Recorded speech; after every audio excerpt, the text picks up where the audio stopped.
బావిలో వెలిసిన ఈ స్వయంభు వినాయకుడి విగ్రహం రోజురోజుకి పెరుగుతుందన్న విషయం మీకు తెలుసా?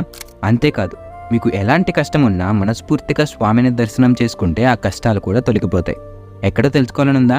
అయితే ఈ వీడియోని సేవ్ చేసుకోండి. ఒక గొప్ప కార్యాన్ని మొదలుపెట్టే ముందు ఎలాంటి ఆటంకం రాకుండా పూర్తి చేయాలి అని ముందుగా విఘ్నేశ్వరుని తలుచుకుంటారు. మన ఈ 100 Days 100 Temple సిరీస్ కి కూడా ఎలాంటి ఇబ్బంది రాకూడదు అని ఆ విఘ్నేశ్వరుని తలుచుకుంటూ విఘ్నేశ్వరుడి వీడియోతోనే మొదలు పెడుతున్నారు. కాణిపాక శ్రీ వరసిద్ధి వినాయక స్వామి ఆలయం. ఇది 11వ శతాబ్దం నాటి స్వయంభు వినాయకుడి ఆలయం. ఈ గుడి స్థల పురాణం ఆల్రెడీ ఒక వీడియో చేశా. మళ్ళీ చెప్పాలి అంటే కామెంట్ చేయండి, ఇంకో వీడియో చేస్తా. ఈ టెంపుల్ తిరుపతి నుంచి 65 కిలోమీటర్ల దూరంలో ఉంటుంది. అండ్ దర్శనం టైమింగ్స్ వచ్చేసి ఉదయం 4 గంటల నుంచి రాత్రి 9:30 వరకు ఉంటుంది. సుప్రభాత సేవ, పంచామృత అభిషేకం, నిజరూప దర్శనం అని జరుగుతూ ఉంటాయి. ఇందులో సహస్రనామార్చన అని చాలా మంచిదంట.